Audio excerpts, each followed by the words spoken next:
Okay, Barakatah Yahweh, Barakatah Yahweh Shai, Barakatah Yahweh, Barakatah Yahweh Shai, Barakatah Yahweh, Barakatah Yahweh Shai. All praise to Yahweh Bashim Yahweh Shai. Double honor to our apostles and elders of Great Millstone. Shalom to the elect. And basically, we're going to talk about how America is Babylon the Great.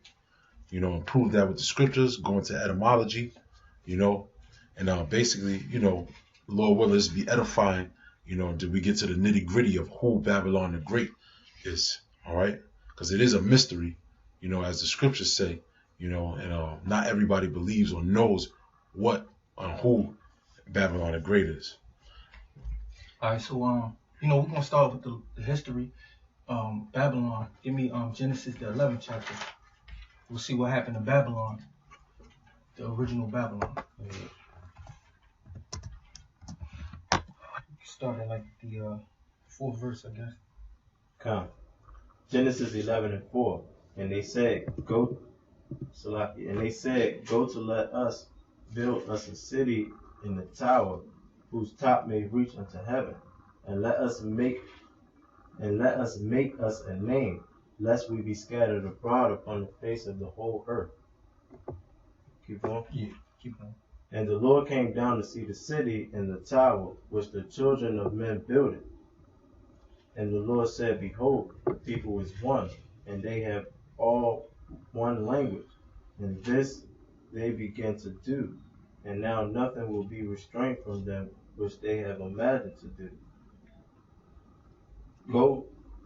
Keep going.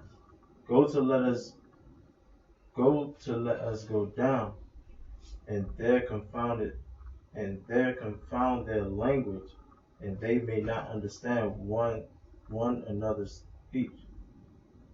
So the Lord scattered them abroad from thence upon the earth upon the face of all the earth, and they let off to build the city. Therefore is the name of it called Babel, because the Lord did there confound the language of all the earth, and from thence did the Lord scatter them abroad upon the face of all the earth. Yeah, so when the Lord when men had purpose to do their own device, which was build the tower, the Lord confounded the language. And there you get the word babal, which means confusion, because when you look it up in the Hebrew, the word babal means confusion. Confusion means, when you break it down, con, which means with, and fusion, mixture. So he basically confounded the languages. Right. Let me just put this in right quick. I'm gonna go back here because I looked up that word. Read that word where it says confound their languages. Yeah, this is verse 7. It says, Go to let us go down, and there confound their language. Right. Now that word, I'm gonna go back again. I'm gonna click it again. The word for confound is literally babal. When you're confounded, you're in a state of confusion. Right? Which the scripture says what? Those that are in Yahweh shall not be confounded. And then also too, the scripture says what? That the Most High is not the author of confusion. So as I just clicked just now, the word confound means babal. Now it shows up 37 times as the word mingled, 2 times as the word confound, 1 time as anointed, mixed. See, 1 time as mixed, give provender, tempered. Okay, and then there's a non-translate variant. Now the brother mentioned, he said the word confusion basically means with mixture. Now the word confusion, as we have it here, it says overthrowing, ruin, disorder, confusion, shame. From Latin confusionum, nominative confusio, a mingling, mixing, blending, confusion, disorder. Right? A noun of action from confundere, to pour together, to confuse. Right? Sense of a putting to shame, a sort mental, while that a mental perplexity is from 1590s, which still that's the same thing. You know, to be perplexed, it means to be confused. And you see, you have synonymous words: mix up, disarray. All right, go ahead. Yeah. Then we can just hit the precept. The next precept, is Isaiah 47:1. You know, we went into the history of Babylon, which means confusion. We'll bring Isaiah 47:1 up. Isaiah 47:1. Come down and sit in the dust, O virgin daughter of Babylon. Sit on the ground. There is no throne, O daughter of the Chaldeans. For thou shalt no more be called tender and delicate. Now, Right. when it says sit in the dust, it means sit in your confusion, you know. And the reason why it says, "O virgin daughter of Babylon," is because America has never been touched by a major war, you know, a major global war, so to speak. You know, these other nations haven't really had their hand in really getting down on Babylon. Like when you go into the history, you see World War I, World War II. United States entered into these wars. They were the last to enter into these wars, so to speak. You know, and they didn't have the great devastation that these other European nations had that fought in those wars. The Japanese, these other nations. You know. So read it again, brother. Isaiah 47:1. Come down and sit in the dust, O virgin daughter of Babylon. Sit on the ground. There is no throne, O daughter of the Chaldeans. For thou shalt no more be called tender and delicate. Keep going. Yeah, keep going. Take the millstone and grind mill. Uncover thy locks. Make bare the leg and uncover the thigh. Pass over the rivers. All right, let me get something real quick. Now that you're gonna prove that it's talking about future prophecy, it's not talking about ancient Babylon, because the brother mentioned how the virgin daughter of Babylon is making reference to America, and that's who the virgin daughter of Babylon is. Matter of fact, Psalms 137:7. Get that real quick. Now I'm gonna read this. This is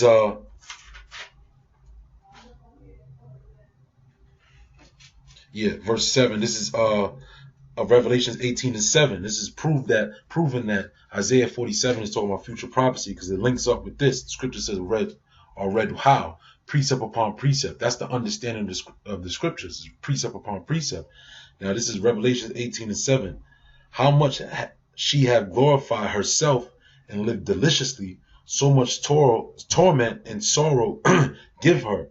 For she saith in her heart, I sit a queen and no widow, and shall see no sorrow. That's why I said here, Isaiah 47:1, it says, O daughter of the Chaldeans, for thou shalt no more be called tender and delicate. You see, that's basically what the scripture is talking about. It says, because in herself, it says, verse 7 again, in Revelation 18:7, and live deliciously, so much torment and sorrow give her. For she said in her heart, I sit a queen and am no widow, and shall see no sorrow. Right. So, hey, that's pretty much it right there. That's the point. Go ahead, Doc. Read verse 3 real quick. You got verse 3. Verse 3. Thy nakedness shall be uncovered, yea, thy shame shall be seen. And that's what's happening right now with America on a global scale. You know, you have these elections and stuff going on, and everybody's basically scoping or watching what's going on over there in America. The controversies, what America's foreign policy, you know, all of this stuff is being brought out on America, meaning thy nakedness shall be uncovered. All the atrocities that America committed in the past is being brought out via the internet. Yeah, and nakedness represents exposure. Mm-hmm. You know, when someone is naked, you're being exposed. Exposed, yeah. Now, a good thing is that's going on right now. What Trump said, what he said, because you know he talks to Putin, so to speak. You know they're supposed to be cool or whatever. You know, now Putin, Trump said that Putin. One of them said that they got the emails from Hillary Clinton. I think that's Julian Assange has the emails Okay. from Hillary Clinton. Who's that? WikiLeaks. Oh, WikiLeaks. Yeah. Okay. Isn't that the same guy that's got asylum in Russia? No, that's Snowden. Snowden. Okay. But I think I did hear something about Putin revealing the emails or whatever. But one way or another, it's still showing America, being exposed, for its wickedness. But go ahead, Al. So let's go to the next scripture. Did you bring out Psalms 137? I got it. Okay. This is Psalms 137:7. Remember, O Lord, the children of Edom in the day of Jerusalem, who said, raise it, even to the foundation thereof. O daughter of Babylon, who art to be destroyed, happy shall he be that rewardeth thee as thou hast served us. Now the scriptures mention two key names, Edom and the daughter of Babylon, in that scripture.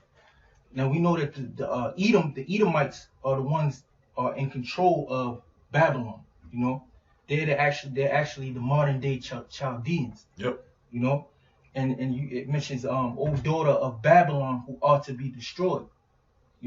Right, because the Chaldeans the Chaldeans were basically they lived outside of Babylon, but they were the rulers of Babylon. They were Babylonians, they were Cushites, but they were the rulers. They called the shots. That's how we know that, for future tense, David was linking up who the daughter of the Chaldeans is. Who the daughter of Babylon is. So, that rewarded thee as thou hast rewarded us. Happy shall he be that taketh and dasheth thy little ones against the stones. Yeah, that's the point on that. I want to get this word real quick, the Chaldeans, and show who that is.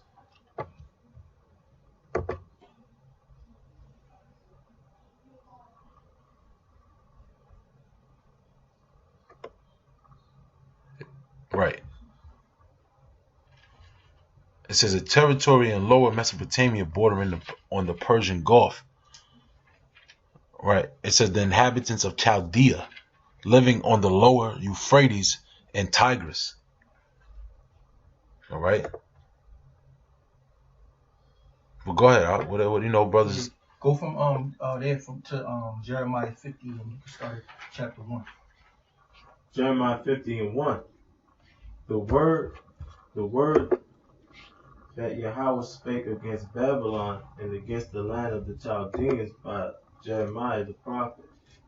Declare ye among the nations and publish and set up a standard. Publish and conceal not. Say Babylon is taken. Bel is confounded. Merodach is broken in pieces. Her idols are confounded. Her images are broken in pieces.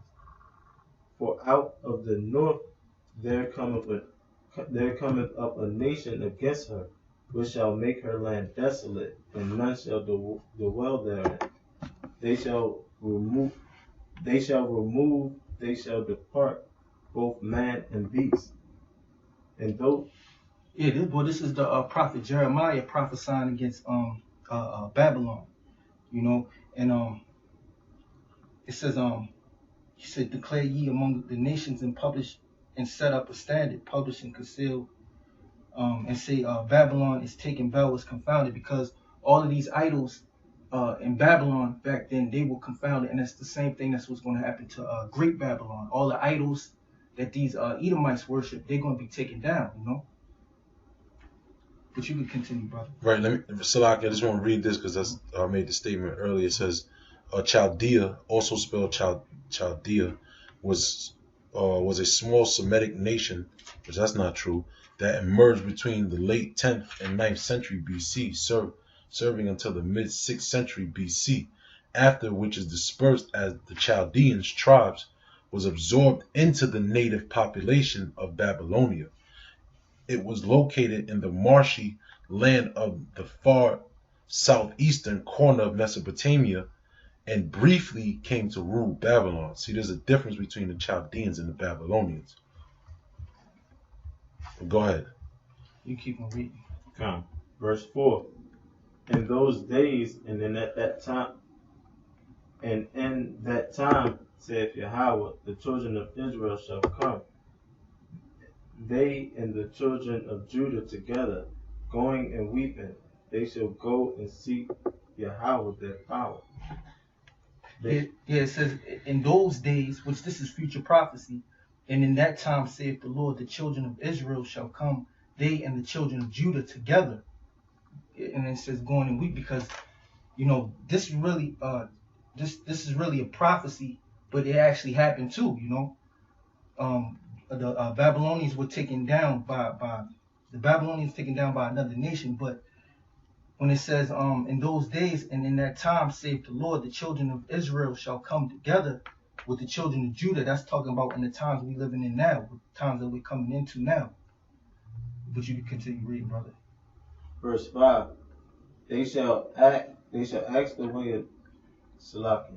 They shall ask the way to Zion with their faces thitherward, saying, Come and let us join ourselves to Yahweh in a perpetual covenant that shall not be forgotten. Verse 6. My people have been lost sheep. Their shepherd have caused them to go astray. They have turned them away on the mountains. They have gone from mountain to hill. They have forgotten their resting place. See, they have forgotten their resting place, because back during the time of Jeremiah, we knew that we were Israelites. But the scriptures say they have forgotten their resting place, which our resting place is Israel. That's right. Because we came straight out of Israel into Babylon. We was dragged out of there. Verse 7. All that found them have devoured them, and their adversaries said, We offend not, because they have sinned against the Lord, the habitations of justice, even the Lord, the hope of their fathers. Remove out the midst of Babylon, and go forth out of the land of the Chaldeans, and be as he goats before the flock. For lo, I will raise and cause to come up against Babylon an assembly of great nations from the north country, and they shall set themselves in array against her. From thence she shall be taken. Their arrow shall be as of a mighty expert man. None shall return in vain. Well, the scriptures represent those arrows as the nuclear missiles, and you want to get what is that? Joel? No, Second Ezra. 16? Yeah, 16. Yeah, that's a good one. Yep, Babylon and Asia. Yeah. Yep.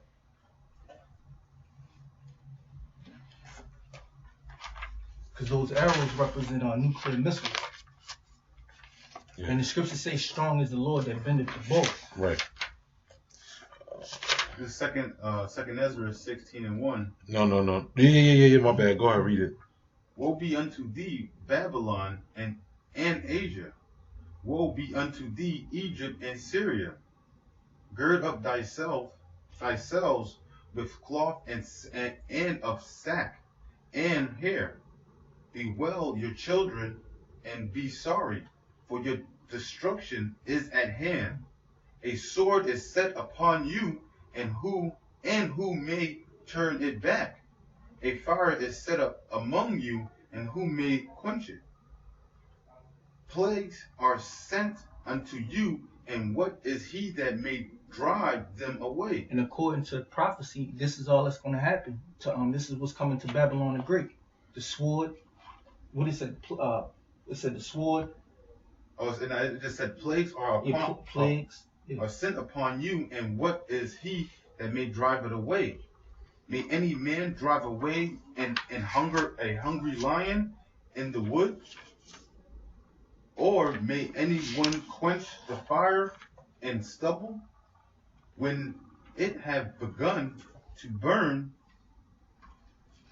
may one turn again the arrow that is shot of a strong archer? See, it talks about the arrows that are shot by a strong archer. Those represents those nuclear missiles. That's a code word for those missiles, man. Right. Jump down, because it's a lot. We jump down to verse 13. Second Ezra 6 and 16. Second Ezra is the 16th chapter, the 13th verse. For strong is the right hand that bendeth the bow. His arrows that he shotteth are sharp, and shall not miss. When they begun to be shot into the ends of the world, behold, the plagues are sent, and shall not return again, until they come upon the earth. Right, now you just read something. Right, you just had him read something where it said, "They shall not return." Right, that was in the beginning of. I know, but it was something else this brother just read. Yes. Read it out loud. You know, you gotta read with force. Jeremiah 50:9. For lo, I will rise and cause to come up against Babylon an assembly of great nations from the north country, and they shall set themselves in array against her. From thence she shall be taken. Their arrow shall be as of a mighty expert man. None shall return in vain. See, none shall return in vain. You see, that's what the scriptures basically just said here. For strong is the right hand that bendeth the bow.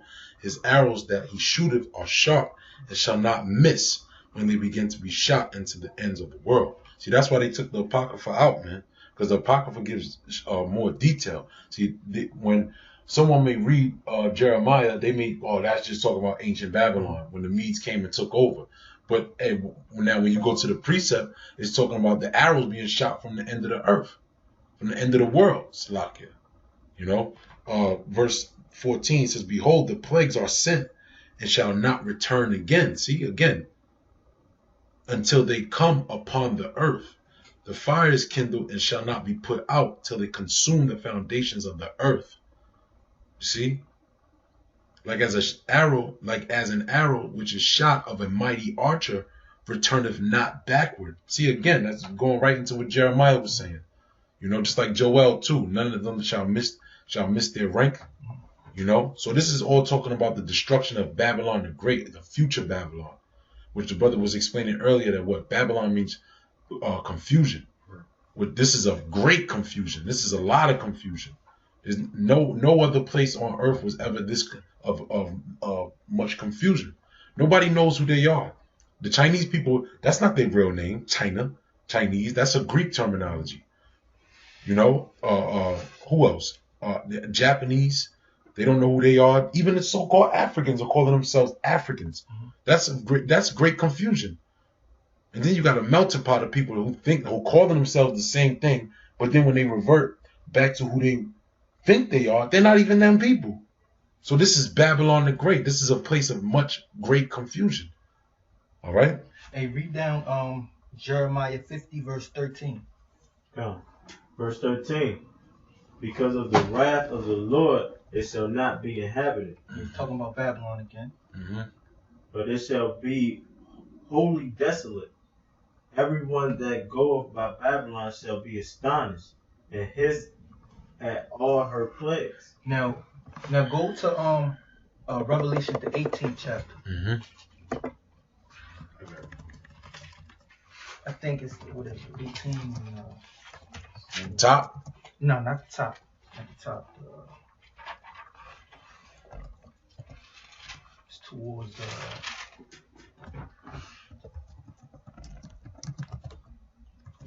verse.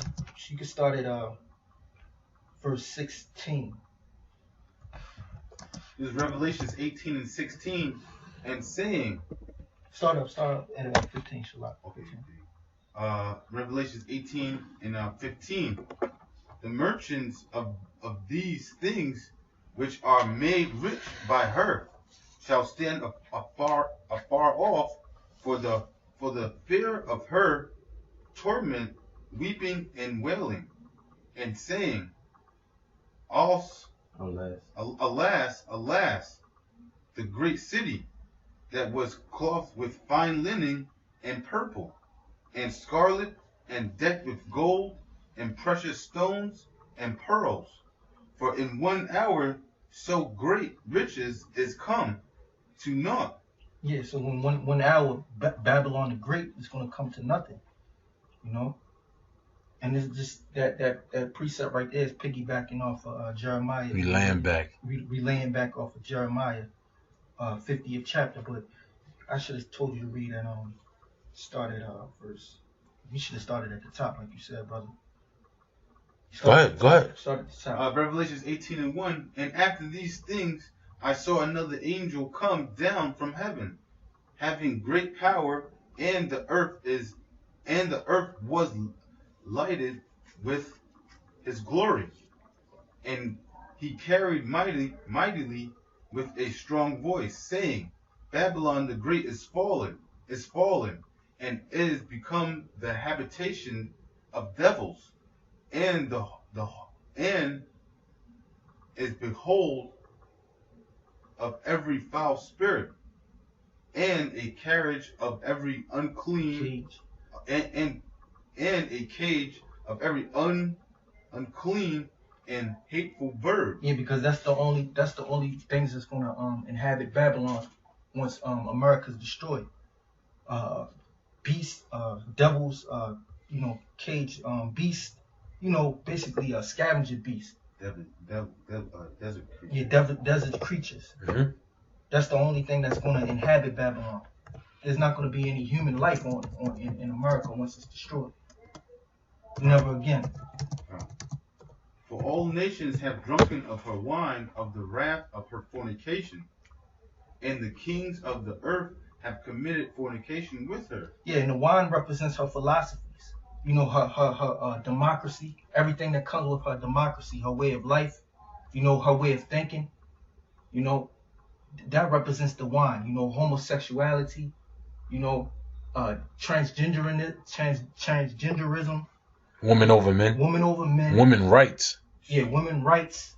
Their so-called spin on human rights. Yeah. What is it? What else?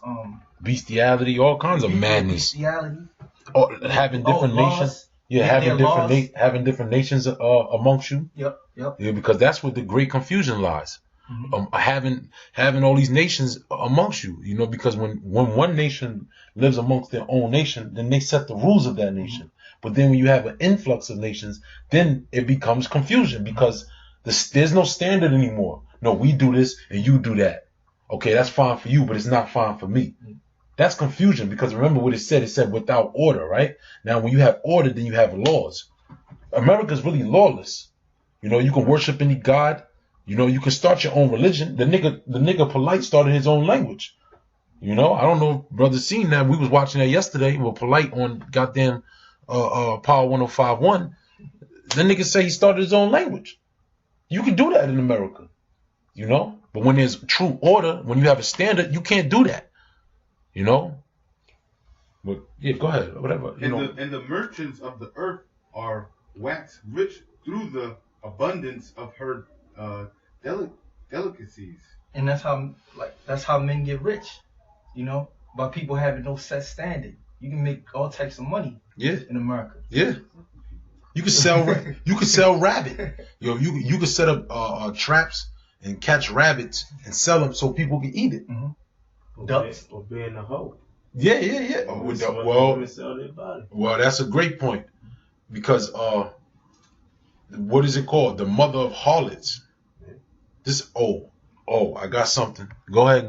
Well, let me just make this point real quick because the brothers that are following and watching, you've seen that I've been showing certain things and on the screen where modern day Babylon is, which I pointed out and showed earlier that is in Iraq, and then I put people that live in Iraq. See, people live here, but ancient Babylon was destroyed already, so it's not talking about there. Now, what I want to get real quick, there's a scripture that says, whoredom.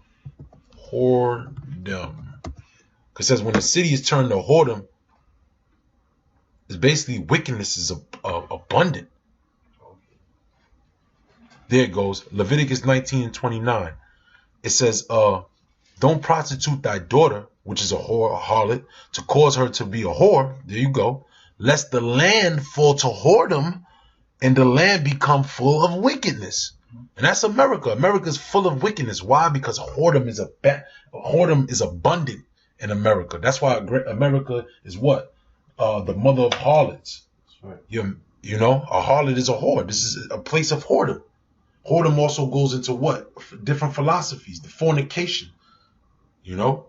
Yeah, brothers, go ahead. It's all good. Verse 4. This is Revelations 18, verse 4. And I heard another voice from heaven saying, Come out of her, my people, that ye be not partakers of her sins, and that ye receive not her plagues. All right, go to verse 7. We're gonna close. We're gonna wrap up in a bit. Go to verse 7. Read verse 7. Go ahead. Read verse 7. Verse 7. How much she hath glorified herself and lived deliciously. So much torment. Jeremiah 21:13. So much torment and sorrow give her. For she saith in her heart, I sit a queen, and I am. No, my bad. Isaiah 47:7. I sit a queen, and am no widow, and shall see no sorrow. Right. You got it? Yeah. No. There. With the brother, what you just read, she shall sit a queen and shall see no sorrow, right? Right. Now go ahead, read that. Isaiah 47:7. And thou saidest, I shall be a lady forever. So thou didst not lay these things to thy heart, neither didst remember the latter end of it. Right. That's the torment and the sorrow. Read verse 8. Did you read verse 8? No. Go ahead.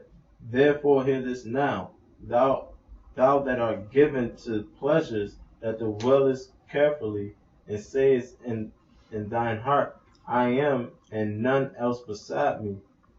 I shall not sit as a widow, neither shall I know the loss of children. See, that's Babylon the Great. Now read Revelations 18:7 again. Revelation 18:7. How much she hath glorified herself and lived deliciously. So much torment and sorrow give her. For she hath said in her heart, I sit a queen, and am no widow, and shall see no sorrow. Right. You holding Jeremiah 21:3? Jeremiah 21:3. 13. My bad. 21:13. And tell me what Psalms 10:6 is, real quick. Hold that. Yeah. Go ahead. Jeremiah 21:13. Behold, I am against thee, O inhabitants of the valley and rock of the plain, saith Yahweh, which say, who shall come down against us, or who shall enter into our habitations? See, that's talking about America. Keep going. But I will punish you according to the fruit of your doings, saith Yahweh, and I will kindle a fire in thy forest thereof, and it shall devour all things round about it. See, devour all things round about it. Is it more? No. Okay. What's Psalm 10:6? Yes, this is Psalm 10:6. He has said in his heart, I shall not be moved, for I shall never be in adversity. See? There you go. That's it. Whatever you got, brother. I know you got it. Yeah, because you know these Edomites, well, you hear it on the radio shows, man. They push for war. Hear it on the comment boards, they push for war. Nuke them, North Korea. Little do they know that when you do that, when you go to start wars with these other nations, it's gonna come back on you tenfold, man. Right. Let me see what this says. Is Ezekiel chapter? Oh yeah. Matter of fact, I know what this is. Ezekiel 28. I'm gonna read this. We're gonna close on this. Ezekiel 28, start at verse 2, and it says,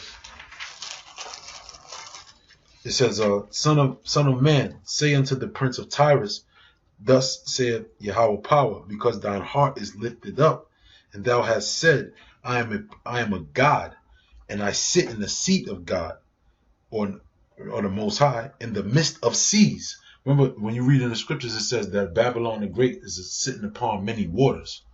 All right? So this is talking about the same thing. Yet thou art a man and not the Most High, though thou set thine heart as the heart of the Most High. Right? I will never be taken down. Right? Behold, thou art wiser than Daniel. There is no secret they can hide from thee. With thy wisdom and with thy understanding thou hast gotten thee riches, and hast gotten gold and silver unto thy treasures. By the great wisdom and by the traffic hast thou increased thy riches, and thine heart is lifted up because of thy riches. And that's when you can read in Revelation the 18th chapter. You know, the merchants, they wept and they mourned. Why? Because the traffic was done away with. They said the shipmen, right? They were all mourning. Why? Because the traffic.